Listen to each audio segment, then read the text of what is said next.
মাম্বাউল Uloom English একাডেমীৰ 10ম সংখ্যক বাৰ্ষিক অধিৱেশন সম্পূৰ্ণ অতি উলহ মালহেৰে সম্পূৰ্ণ হল মাম্বাউল উলুম ইংলিছ একাডেমীৰ বাৰ্ষিক অধিৱেশন বৰপেটা জিলাৰ অন্তৰ্গত মন্দিয়াত অৱস্থিত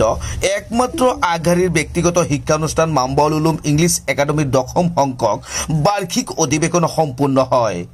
দুদিনীয়া বৰ্ণাঢ্য কাৰ্যসূচীৰে অনুষ্ঠিত বাৰ্ষিক অধিৱেশন प्रथम दिना कार्यसूचित प्राक्तन जिला परिषद सदस्य अबुल कलाम आजादर सभापतित्वत अनुष्ठित হয় মুকলি বঁটা বিতৰণী সভা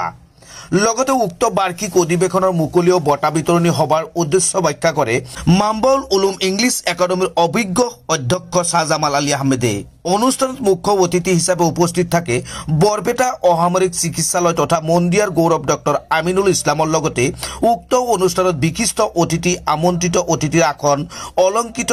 বিভিন্ন অনুষ্ঠান প্ৰতিষ্ঠানৰ বিশিষ্ট ব্যক্তিসকল উপস্থিত থাকে মুখ্য অতিথি আৰু বিশিষ্ট ব্যক্তিসকলে ছাত্ৰ-ছাত্ৰীৰ উদ্দেশ্যে বহু মূল্যৱান ভাষণ আগবঢ়োৱা পৰিলক্ষিত হয় প্ৰথম দিনা কাৰ্যসূচীত বাৰে বৰণীয়া বিচিত্ৰ অনুষ্ঠানৰ উদ্বোধন কৰে বৰপেটা জিলা MIS ওয়াজেদুল হাসানে মাম্বাউল উলুম ইংলিছ একাডেমীৰ কোন ছাত্ৰ-ছাত্ৰীয়ে বিহু গীত নৃত্য আদি পৰিৱেশন কৰাৰ লগতে বিভিন্ন কাৰ্যসূচীত অংশগ্ৰহণ কৰা পৰিলক্ষিত হয় মাম্বাউল উলুম ইংলিছ একাডেমীৰ অন্তিম কাৰ্যসূচীত দিনজোৰা বৰ্ণাঢ্য কাৰ্যসূচীৰ পিছত মুকলি বঁটা বিতৰণী সভা অনুষ্ঠিত হয় মাম্বাউল উলুম ইংলিছ একাডেমীৰ বিদ্যালয় পৰিচালনা সমিতিৰ সভাপতি তথা অৱসৰপ্ৰাপ্ত অধ্যাপক তুজাম্মেল হুছেইনৰ সভাপতিত্বত মুকলি বঁটা বিতৰণী সভা অনুষ্ঠিত হয় উক্ত অন্তিম দিনা মুকলি বঁটা বিতৰণী সভাত মুখ্য অতিথিৰ আসন অলংকৃত কৰে